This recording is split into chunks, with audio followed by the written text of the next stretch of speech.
Welcome to Montgomery Smashing the Stigma, a podcast that shares stories about mental health and wellness and connects people with groups and solutions to help smash the stigma about getting help.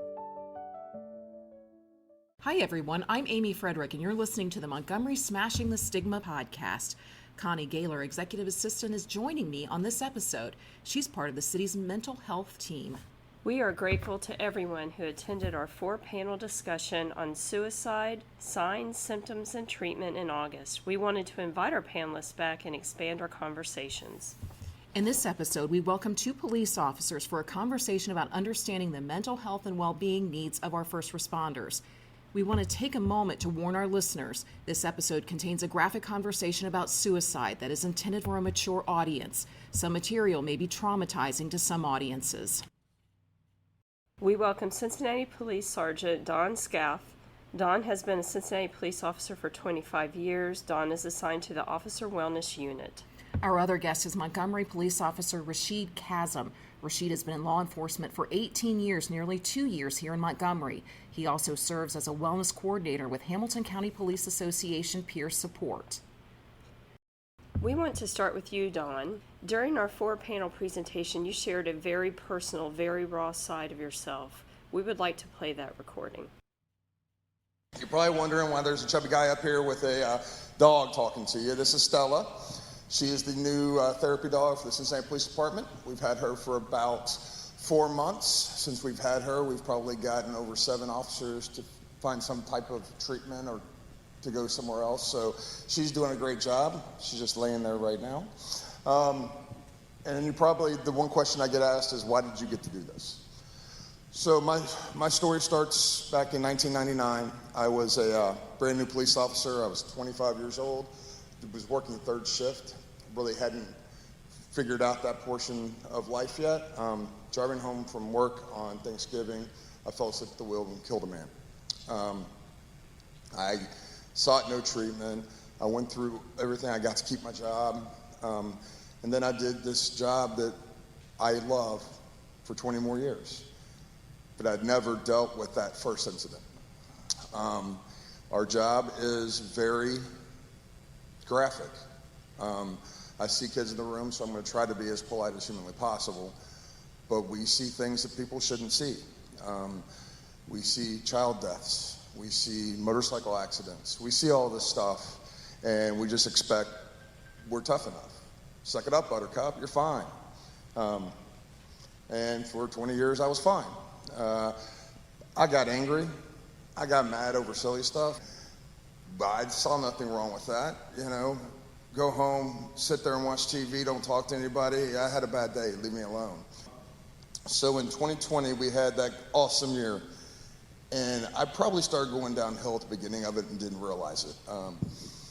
We still worked. We were still going to work every day. I will say the traffic was awesome because there was nobody on the roads. I got downtown in like 15 minutes. I was like, yeah.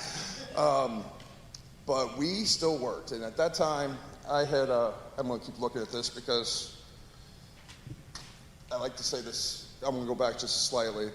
The one thing I'll say about police work is people don't realize this, but citizens' worst days when they have to deal with police officers are every day. That's what we do.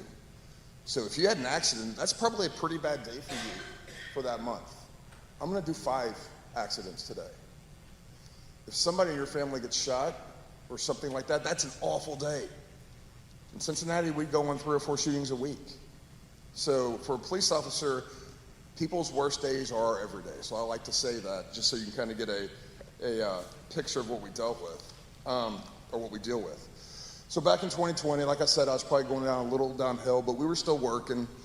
And at that time, I was assigned to the ATF task force. We hunted down very violent people. That's all we would do. We bought guns. If I go too long, please tell me, because I will keep talking. That's what we did. And on this day in August, we had been looking for a guy for about 3 weeks. He had threatened to die by suicide by cop. He had pistol whipped somebody the day before, whole 9 yards. He was a bad dude. We get into a vehicle pursuit with him. I'm in charge of the pursuit. I'm the sergeant. officer in charge, and bad guy wrecks and kills an elderly couple. I'm one of the first non-uniform cars on scene. I pop out, and the female victim looked just like the man I had struck 20 years ago. So I like to say when I started police work, I was here. My first accident put me here. Years of doing this job put me here. That day, I usually drop something, but it's really loud. Boom. I was on the floor. I did not go home. I did not call my nearest therapist. I went to work. We stayed at work until about 6 o'clock in the morning. We had started at 6 o'clock the morning before, so about 24 hours. We did 2 search warrants, recovered about 13 guns. Got home on Saturday, and all I could picture was exactly what you think I could picture. I was bad. I was really bad, but I kept saying, I'm fine. I'm fine, you can't fix this. It got to the point within the very near future, days, weeks, where I'm already a foot shaker as it is. I was shaking my entire body. I couldn't focus. If you walked in and said hi, I'd say, F you. You don't need to tell me hi, get away from me. And because of that, people I worked with, my closest friends, saw this. But I was fine. I was fine. Leave me alone, I'm fine. And then we got to the part that we're here to discuss. And I have a really bad term that I'm 6 pounds of pressure away from not being here. Because that's about how much it takes to pull the trigger on our firearms. One night, I was sitting in my room. I was done. That was my term for saying, I'm done. I'm done. I'm done. My family was either supposed to be out in the backyard or downstairs. I've got 3 boys, one who's now 22, one who's 19, and one who's 15. At that time, my oldest was 18. I did not know he was in his room. I'm sitting. I agree. It's hard to get talk. What the heck is wrong with you? You have something to say? I don't know. If you all can't tell, I tell this story and have to have humor because that's how I deal with things. But anyway, so I was sitting there, did not think anybody was upstairs, and I did place my gun in my mouth, and I was getting ready to pull the trigger. And I heard something, so I, like a kid who just got his hand in the cookie jar, I put the gun down behind my back, and my oldest had not gone outside yet. He said, "You all right?" I said, "I'm fine." He didn't say anything. But then I was like, ooh, that was close. So probably the next day or a couple days later, I'm acting up at work, and one of my good friends says, "It's time we take a ride." And I go, "No, I ain't taking a ride with you. I just took a ride. Just get in the damn car." Chris, I was that close. I call it my abduction because I usually speak to cops, and he had his gun on him. I did not at that point. So he put me in the car and took me for a drive. He has a line that I like to say, and he said, "Imagine all the stress and the crap you have seen gets dumped into a coffee cup. At some point, you have to empty the cup, and Don, it's time for you to empty your effing cup." So he made me call for help that day. When I initially called for help, I was fine. I'll go talk to somebody, but whatever, dude. This is just being a cop. We get on scene about 3 weeks later, and I had a captain. We were in the middle of doing a buy bust for guns again. And people who sell guns like to run away when you try to stop them. I don't understand why. We had another pursuit.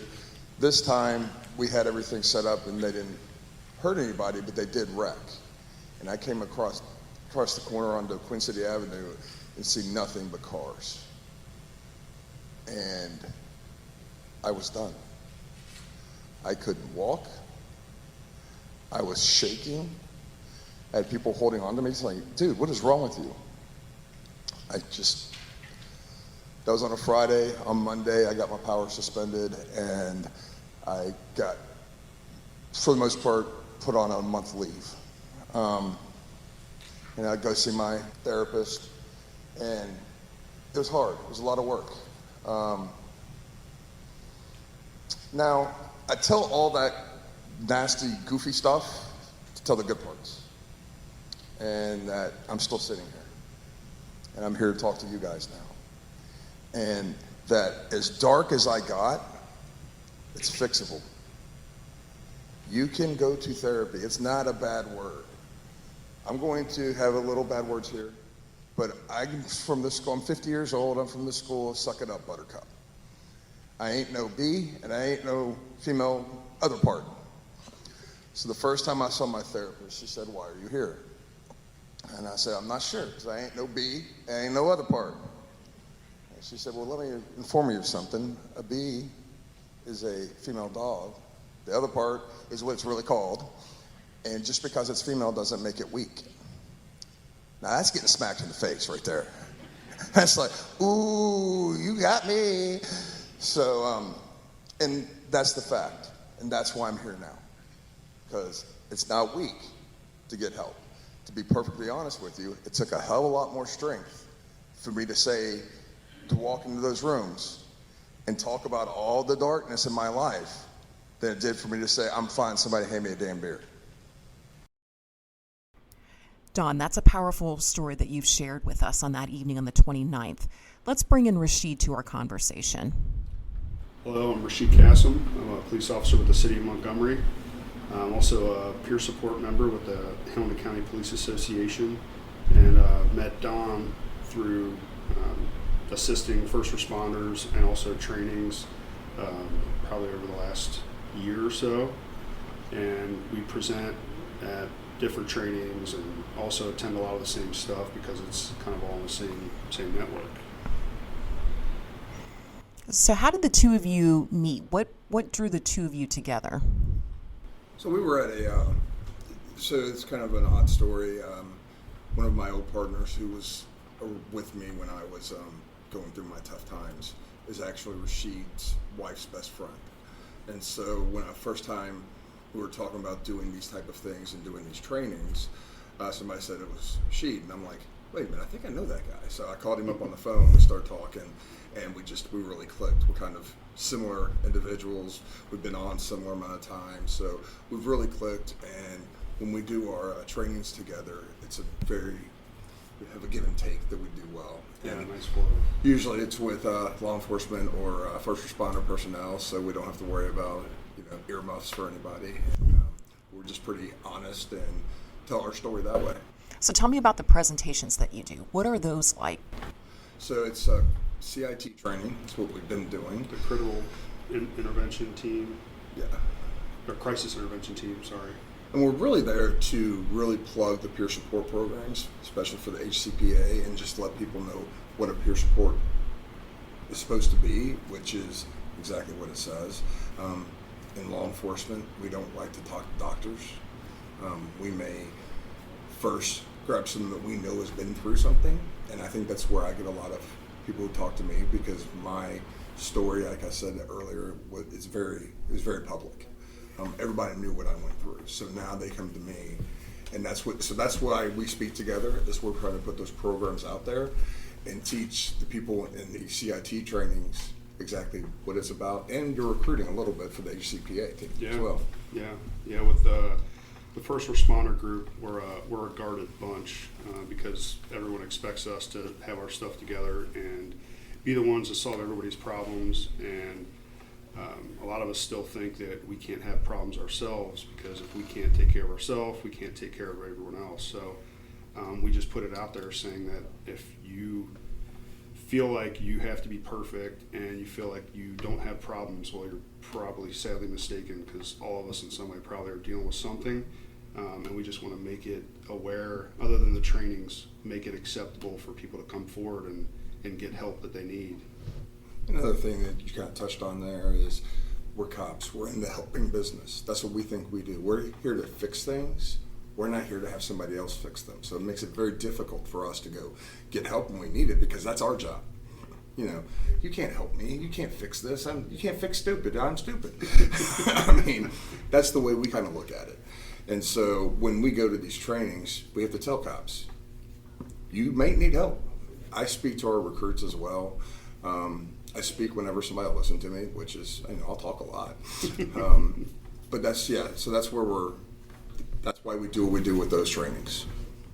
So in that recorded piece, you talked about another officer who came to you that really opened you up with the cup of coffee scenario. Tell us that again. And do you use that same thought when you're talking to your peers? It depends. I've spoke to our in-service for the last few years, so most people have heard that story with that, but there's all kinds of ways to put it.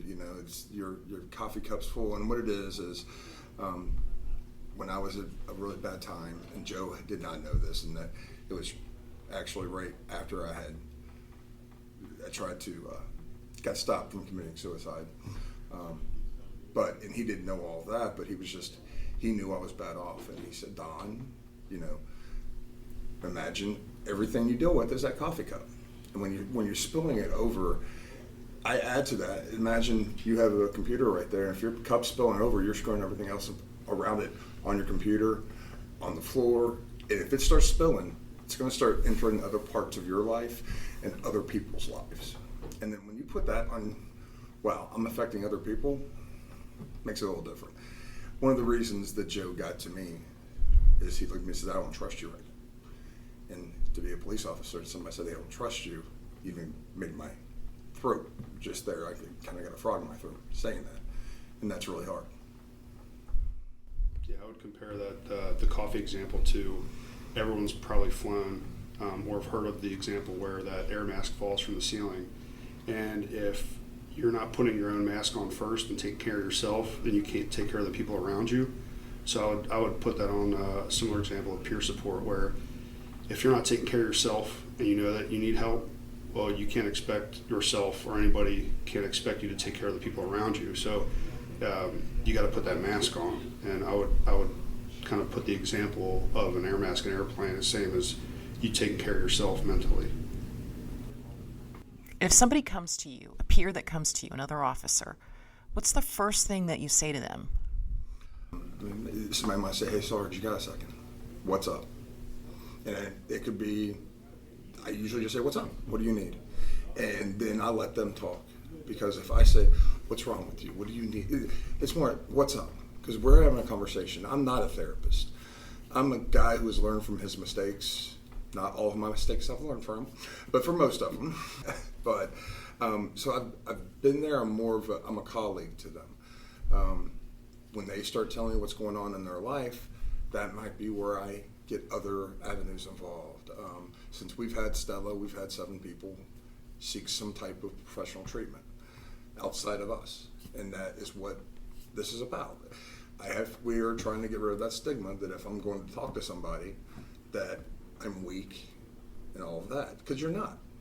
If you talk to somebody, that takes a lot of strength to tell somebody your flaws or the things that are going on in your head.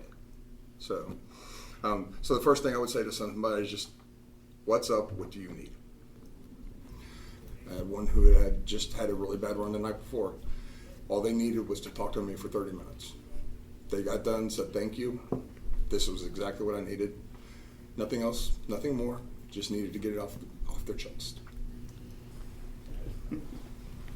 Don and Rasheed, how do you feel after you have spoken with somebody and you've given them support?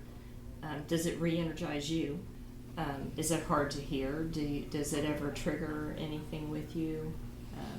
How do you feel afterwards? I would say, it's kind of weird saying this, but it brings me joy knowing that I'm helping somebody in a field where it's so hard to kind of be vulnerable, and it definitely re-energizes the reason or the why that I do this, and it really gives you, it drives the passion, really. And you might not go, it might be a while before you help somebody else, and you kind of it does take a toll on you too, because you're basically taking other people's issues and stress and trauma and kind of trying to help them. So you're internalizing a lot of that stuff. So I try and stay focused on those times where I know I'm helping somebody, because there's some times where it might not be as, I guess, as loud to where you're helping somebody, but just putting that, like planting that seed in somebody's mind to where it's okay to ask for help. It's okay to not be perfect, because nobody is. It's okay to know that all these resources are there for you, whether you use them or not. And it definitely does re-energize every time I try and help somebody. And then I hear stories that other officers that I work with are helping too, without sharing details or who or what. But that kind of, it just shows that we're doing a good thing with this movement, trying to help other people. It can be therapeutic for me, because talking to a guy, officer one day, and his story was kind of similar, and I'm like, hey, this is what I did wrong, and he was like, wow, okay. And so to me, I coach football, I'd like to help people. Now I can't help, I'm in the right frame of mind. Probably one of the most powerful things I've ever heard is I've had more than one officer tell me I saved their life. That's huge. And when you hear that, not just once, but several times, it's like doing something right. You know, and then when you follow up, the biggest thing that I think we try and do too is follow up with those officers and staff, just so it's not like a one-time, one and done. Hey, do you need help? No. Okay, see you later. Where I try and set a reminder, so I'm following up with those people, just so they know that we're there, so that down the road, if they don't hear from me, they at least remember and they're like, oh, that guy followed up. And not just in peer support work, but almost in any world, sales, business, whatever it is, when you get that follow-up call or that email or text, it kind of shows that person actually gives a shit. And it's probably the most powerful thing is that follow-up. We actually, for our peer support team, who our coordinator is Tiffany Galvez, and she has just done an amazing job building our program. She does great work. She does.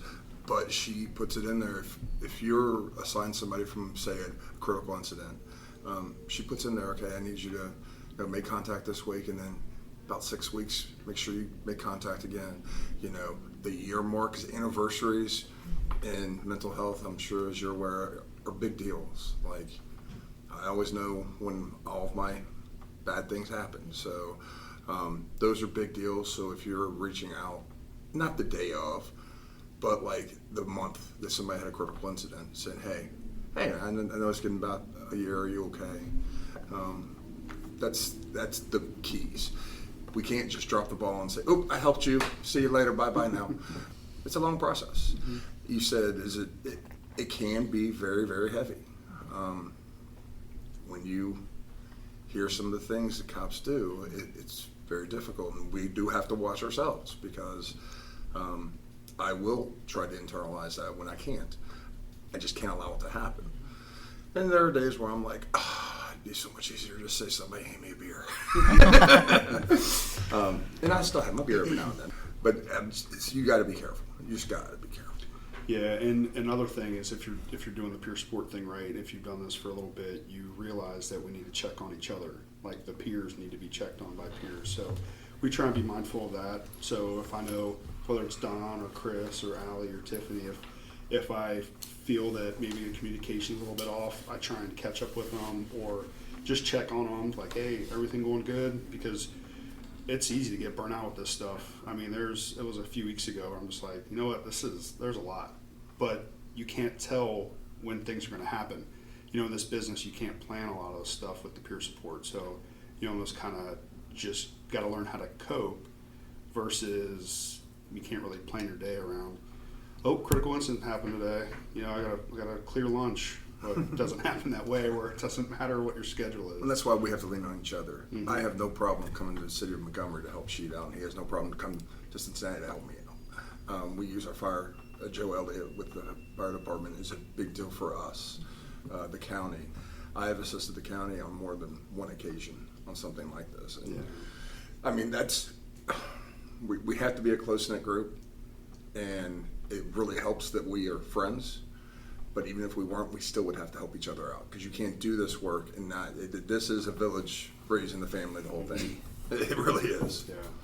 Allie Hovel and her group at the Hamilton County Sheriff's Office, they do amazing work, and that's the first peer support team I was on was with her group, and that's how with the training and breaking ground with that team really got me into it. And then if it wasn't for her and that group, I wouldn't have got involved with any of the peer support teams.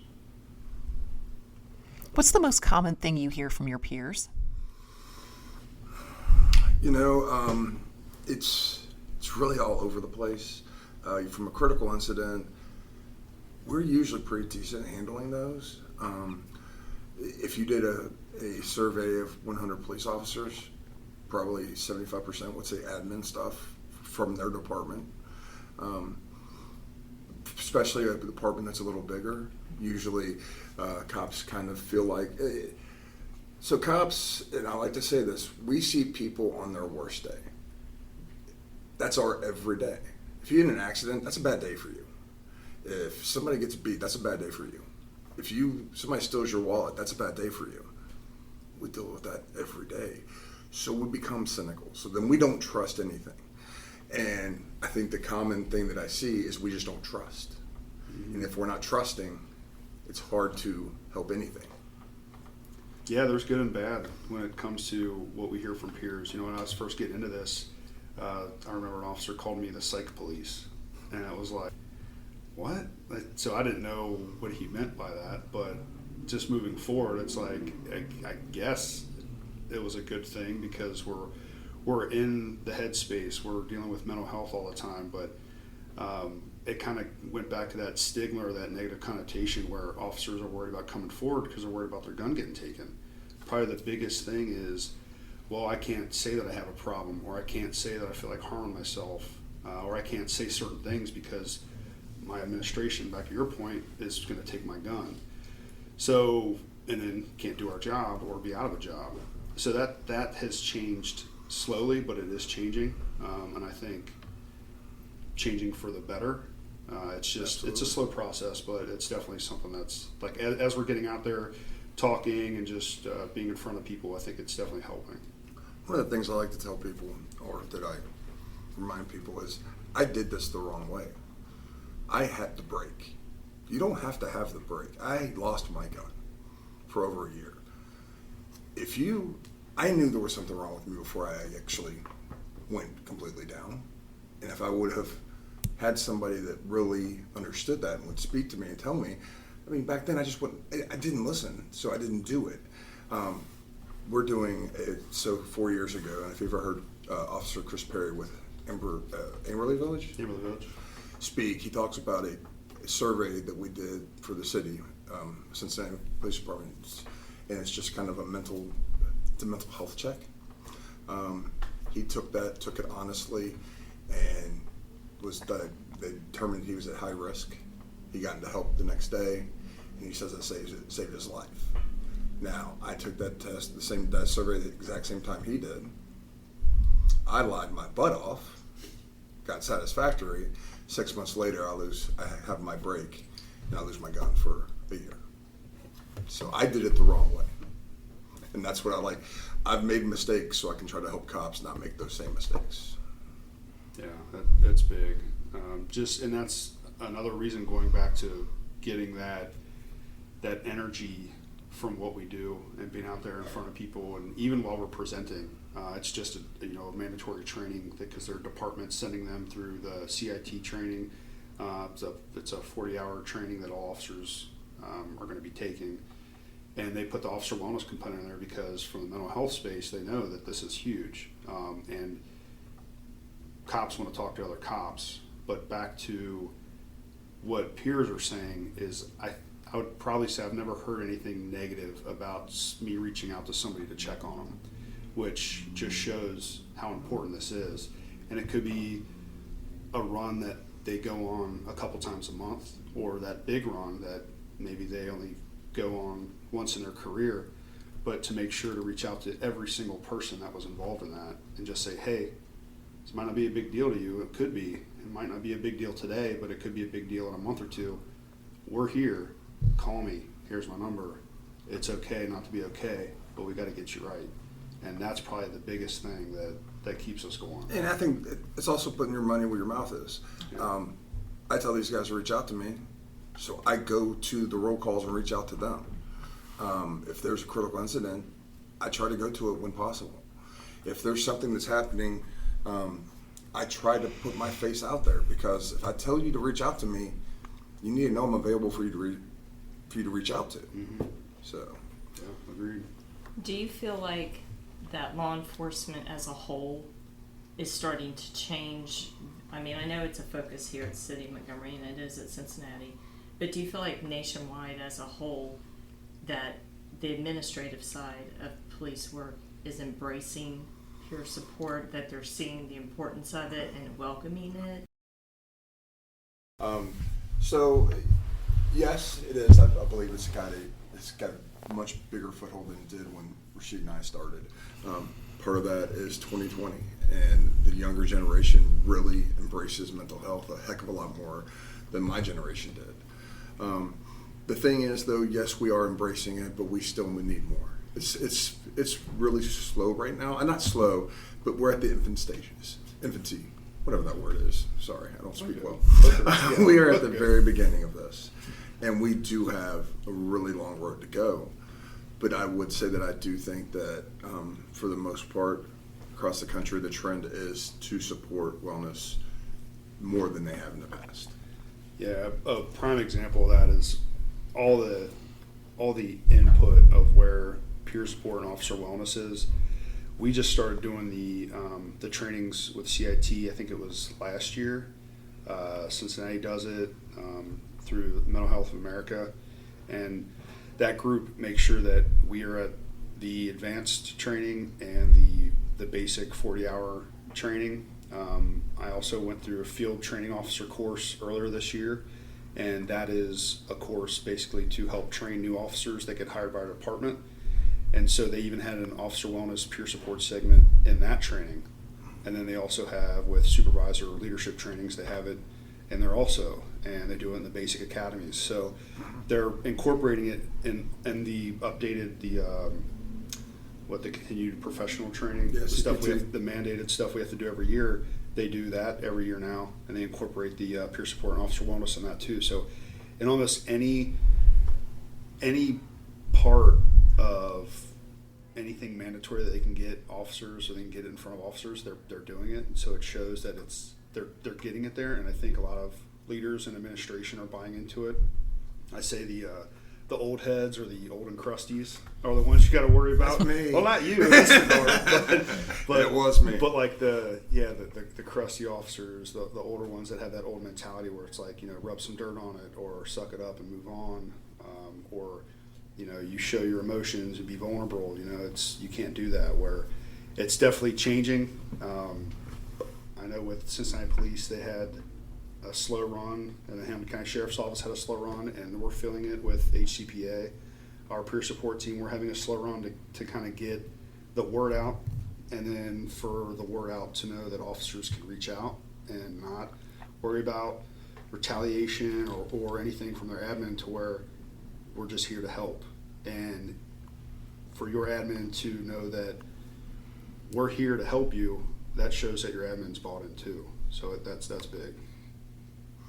I had something I was going to add, and I don't remember what it was now, so never It was mind. probably real good. It was good, actually. Then I lost it. It happens. I'm old. I understand. So at one point in your life, you were ready to take your own life. Yes, ma'am. And then fast forward to today, where people are thanking you for saving theirs. Weird, huh? It's funny how life works at times, but how does that feel? So it's weird. It's weird because I am not a touchy-feely guy. I'm a football guy, coach football. It's weird for me to be in this position. That being said, it takes a lot of strength to do this, and you don't realize it. Being the person who's okay to say I'm not okay, and you tell me you're not okay, and I'm not sitting there, because there's no judging with what we do, and that's the big thing. There's two things: there's no judging, and there's the confidentiality. We're protected by state law as peer supporters. Unless you're going to hurt yourself or others, everything you tell me is protected. And that is huge with cops, because we don't, like we said earlier, we don't trust anyone. So if I'm bound by law, so if your issues are not going to be a part of a rumor mill, which is bad in the police world, and we have that trust together, that's the big thing. Adding on to that, the trust and the confidentiality. I mean, when I'm doing trainings or when I'm talking to somebody, I almost oversell it to the point where it's like, okay, he's got to be lying because he said it so much. But I can't sell it enough to where cops, even firefighters, they don't trust anybody, and then you deal with their feelings and their emotions, and it's almost like you're getting their life in your hands, and it takes a while, and that's what the slow process is they don't want to open up until they hear the stories or they see that you help somebody that they know and they trust, and then they're going to trust you. But the biggest thing is we're not here to share people's stories, we're just here to help. So I would say that that's probably the biggest thing, is the trust factor. We're not here to judge. Yeah, we're not here to judge. I know cops have told me stuff that, no, you made a bad decision. But I'm not judging that decision. I'm here to make sure you're okay. I'm not here to tell you what you did was right, wrong, or indifferent. I'm here to listen, give you a shoulder to lean on if need be, and we go forward from here. I'd probably say to that also the biggest thing to make peer support and assisting those around us in the mental health space successful is vetting and picking the right people. And when somebody's name comes up on the table and you're like, hey, would this be a good fit for the team? You ask around, it's like, well, no, so-and-so, they're doing this, or they like to talk, or they like to just share people's stories, or they're not going to be in it for the right reasons.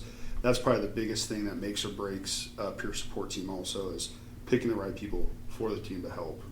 Yeah, if we're talking about some of the challenges with the peer support team, that's probably number one. Number two is having clinicians who are culturally competent, because we're police, we're different than others. So if I go in to somebody who knows nothing about the police world and I start dropping F-bombs and cussing and cursing, and that person gets offended by my language, that's not a culturally competent person. And we have had that. We've sent people to clinicians who were not competent for cops. Great for other people, maybe great for kids, but they weren't great for cops. So that's vetting your peer supporters and vetting your clinicians are two of the main things you have to do for a peer support program. So tell us, how do you choose your peer support people? So for the city, we put out probably once a year, maybe a little less, maybe a little more, we'll put out a training. It's a 40-hour work week, and we'll just we'll let anybody can take it. Doesn't mean we're necessarily going to pick you on the peer support team, but we let everybody take the test or take the class. Part of that reason is, sometimes there's somebody for everybody. So if you only have 100 people on your peer support team, which I think is what we have, somebody's going to fall through the cracks who,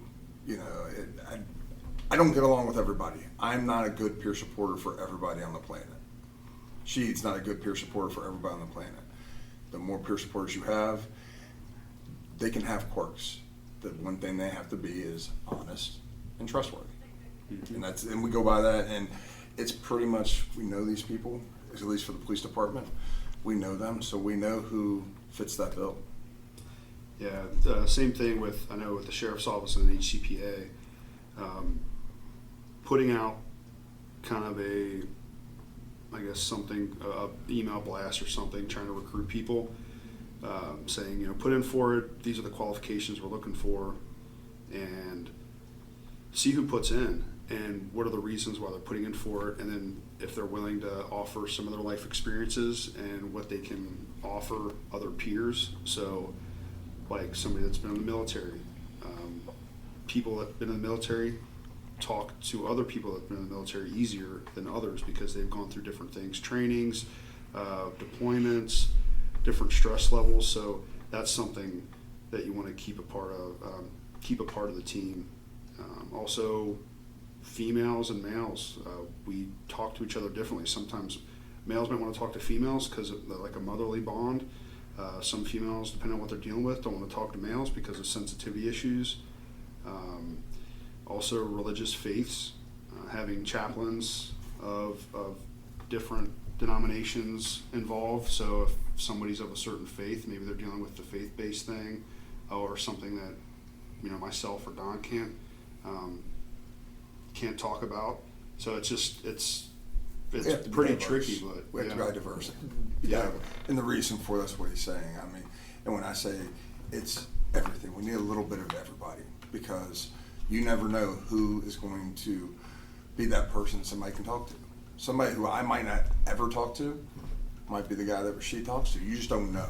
And so that's why we train them up, make sure they have the qualifications, not normally in trouble, that type of thing. Make sure that they're honest and their confidentiality. They don't spray rule. Yeah. If you have those things, we'll take you, because at some point you never know. Is there a term that you serve? I don't want that to sound like, begin this year and end that year, but is there a point where you think, okay, somebody's been on peer support a little bit too long, they need a break themselves? Do people cycle off, or do you just allow it to be a personal decision? So I think Cincinnati Police regionally, there's the tri-state peer support team also, but I think Cincinnati Police, more that I've been involved in, has probably been the longest running between fire, us, sheriff's office. And from experience, just working with them too, and us, is it depends. So some people can handle it well, but that's why we do those check-ins that we talked about earlier. So if you feel like you can't help somebody, it's kind of on you. But I think with trainings and meetings and that sort of thing, you can really gauge the people you're around a lot more to see, like, oh, something's going on with you. Let me reach out to them and say, hey, if you got to step back, or maybe as the coordinator, you notice things, maybe you don't utilize that person for everything that you used to. Maybe you do 1 out of every 5 calls, or 1 out of every 3 checkups, or that sort of thing, so that the coordinator should be keeping tabs on that too. So that's something that we got to do. So what Tiffany does as well is she asks our members, our peer supporters, to get a mental health physical. Go talk to somebody once every couple of years, and that way, if you're speaking differently, see the same therapist or whatever. That way you have a check-in.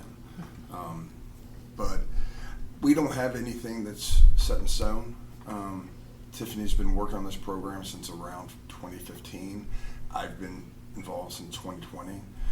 So I don't think I'm getting kicked out yet. But yeah, and once again, I use Tiffany's name a lot because she's put in the research to this. Everything she does has been researched. She's studied it. She's looked at best practices and that type of thing. What is it that you want people to know about peer support? I guess the biggest thing, and with the trainings that we speak at, is that in general, from like the general public, that first responders deal with stuff, and it could be on a run where you're calling 911 that you have somebody that might need some help, and so you gotta kind of give them, I don't know how I'm trying to word that, but you got to give them a little leeway because they're dealing with your issues, but we're dealing with our issues too.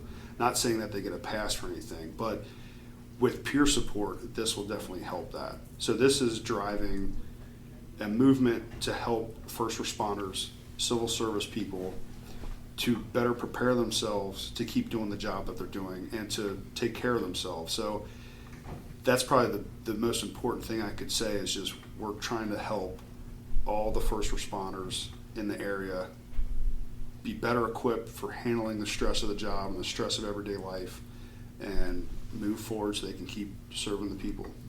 The way, yes, and I 100% add on to that. This is like any profession.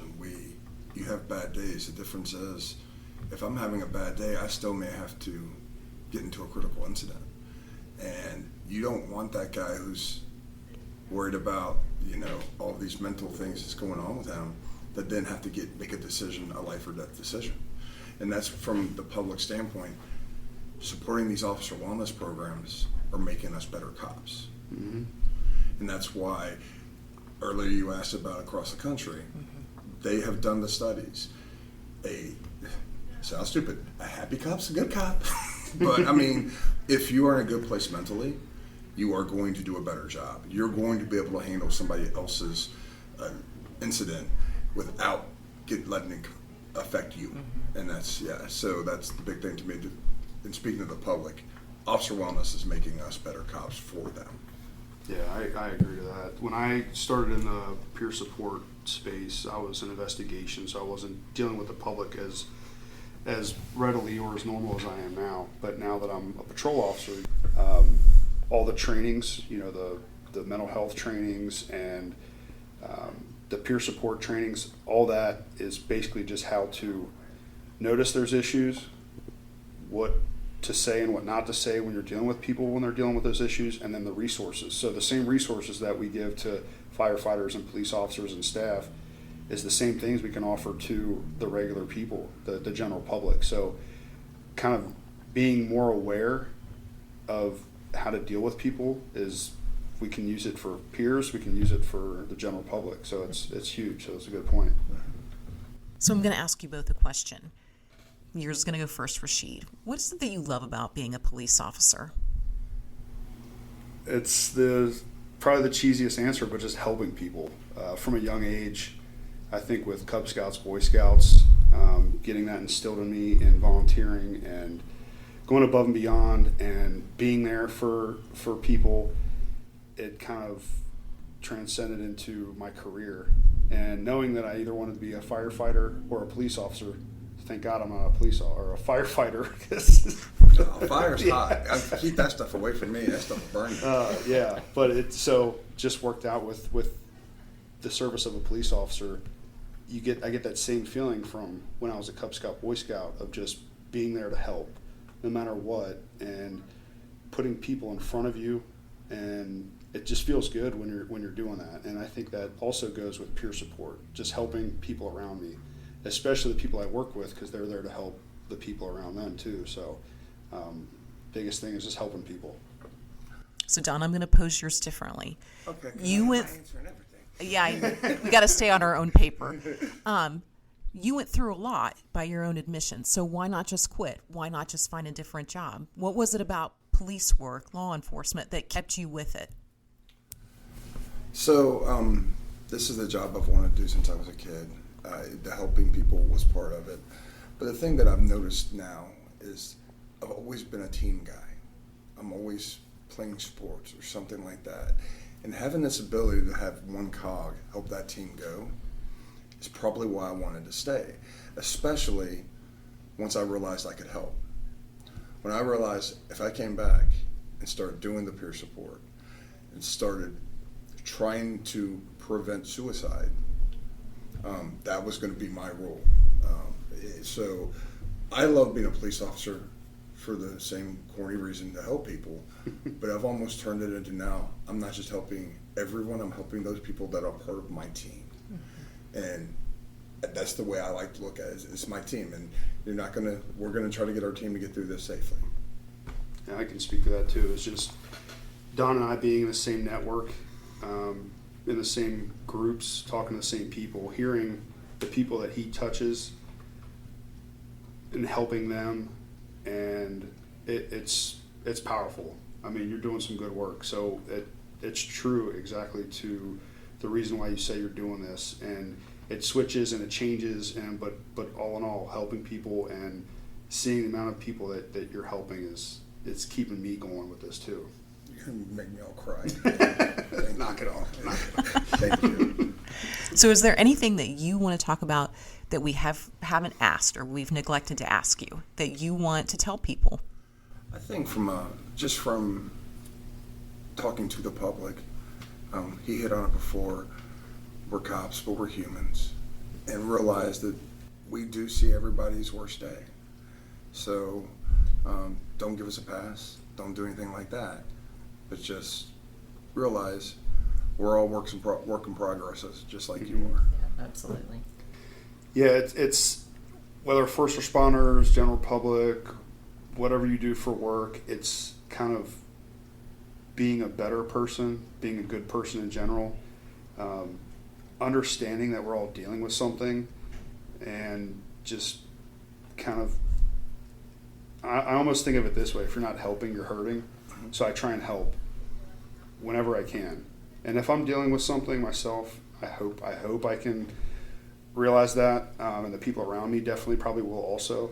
But just being there for the people around you, and just staying on your A game and trying to, and realizing when you're not, that there's people out here, whether first responders or not, there's people out here to help. I think that's well said. We want to thank you both for being here today. Thank you so much. Yeah, thanks for having us. Connie and I want to thank Don and Rasheed for joining us on the Montgomery Smashing the Stigma podcast, and thank you for listening. Thank you for listening. If you or a loved one are in a crisis and need immediate help, call or text the Suicide and Crisis Lifeline at 988.